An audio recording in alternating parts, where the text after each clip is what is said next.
Hello, folks. This is Mr. Michelson. As you can see, I'm not here today. You do have a sub, so please make sure you are treating that sub with the utmost respect and that you're doing what you need to do. Today, we are kind of reaching the end of our science fiction short stories, so I figured I'd guide you a little bit through what we want to do and how we can kind of finish those stories for next week on Tuesday when they're due.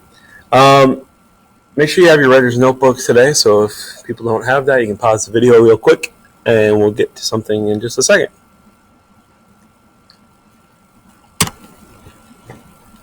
Last time we talked about leads, which is the first paragraph, kind of the introduction to your story. How are you going to start it out? How are you going to hook your readers? Today, we're going to talk a little bit more about how to end a short story. Now, we've read a lot of short stories. You kind of have a lot of good ideas of how maybe some of these authors that we've read have ended their stories, how they've kind of made things conclude. But here's a few more tips for you today. Conclusions. The story ends when the problem is solved, whether it's a happy ending or not, but think about the conflict of the story. Think about how that conflict is solved. That's where you're going to find an ending. Remember, you're not writing a novel here. This is a short story. The main character should be changed by the events of the story, and this should be evident in the end. So think about that character. Is your main character going through something? Are they changing? Are they changing their way of thinking? Are they changing what they know? Are they changing skills that they have maybe earned? Have they solved the problem? That's what we mean when we say change. Think about your main characters.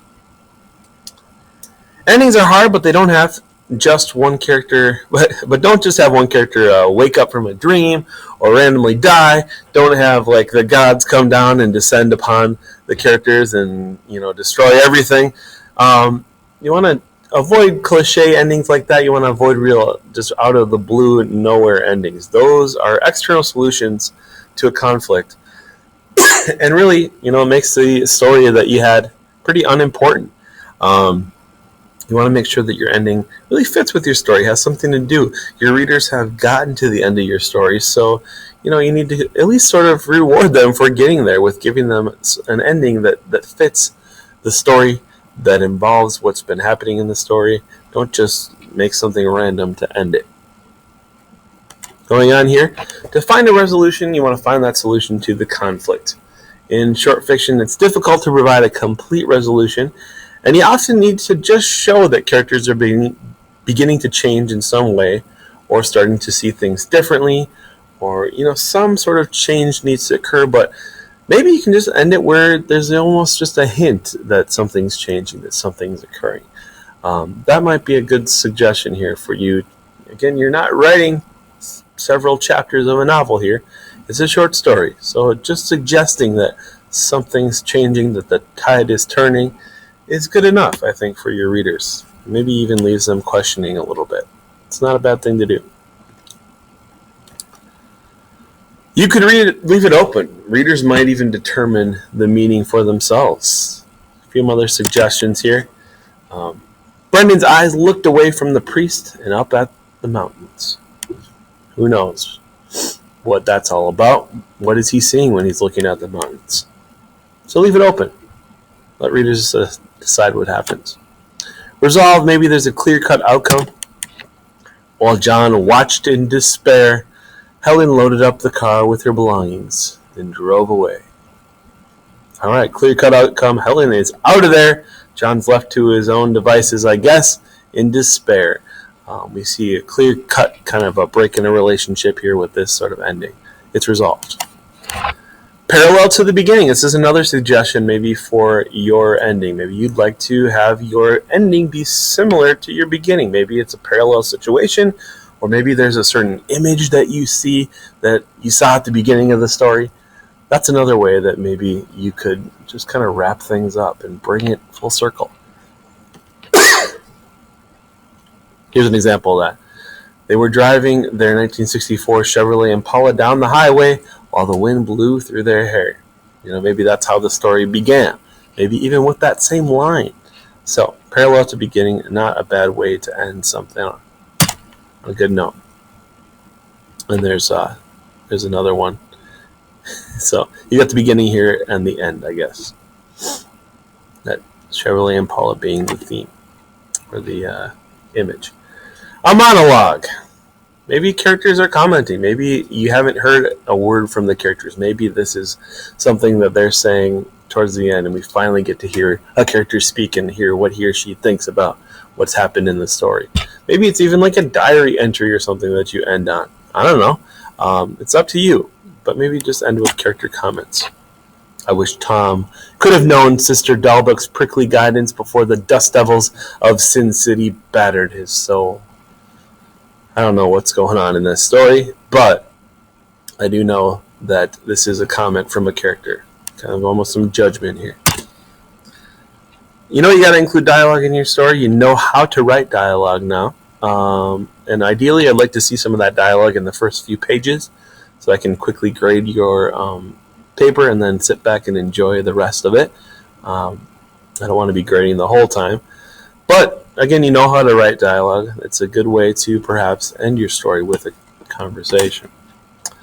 A literal image, a setting or an aspect of a setting that resolves the plot. Maybe something that you see that kind of wraps things up. Here's an example of that. The aqueducts were empty now and the sun was shining once more. Okay, sounds like things have been resolved here. The aqueducts are empty, and that's sort of that image that we have. A symbolic image, details representing a meaning beyond the literal one. We haven't talked a ton about symbolism this year, but I think you might have an inkling as to what we mean when we say a symbolic image. Think about perhaps there's an image that you could end on that maybe gets your readers thinking, maybe signifies something to your readers, or has some sort of important meaning in your story beyond just being itself. Looking up at the sky, I saw a cloud cross the shimmering blue sky above us as we stood in the morning heat of Sin City. Again with this. So yeah, just looking at these clouds, that's the image. Maybe that brings to it some emotion. Maybe it brings to it something that's hinting at a larger meaning. So I want you to try it. Below are the endings to some stories. I want you to pick one and write a story that ends with your line. So I'm going to give you a good 7-8 minutes here, I think, to write a story. This is going to be a very, very short story. Pick a line and work up to it. Here are those lines. Maybe they'd meet again someday. Maybe they wouldn't. It didn't matter anymore. She waved goodbye. Right up to that line. We shook hands. My stepmother remained as evil as ever. And so the story ended where it began, back at the farmhouse. Okay, coming full circle there, that parallel sort of thing. The judge banged down her gavel. Innocent! See if you can write a short story. Maybe even just try to challenge yourself. If you can write a short story in 200 words or less. I don't know. I'll give you 7 or 8 minutes here. Try to write a short story working up to this line. Alright, I'll pause the video here, please, and I'll be back in just a second.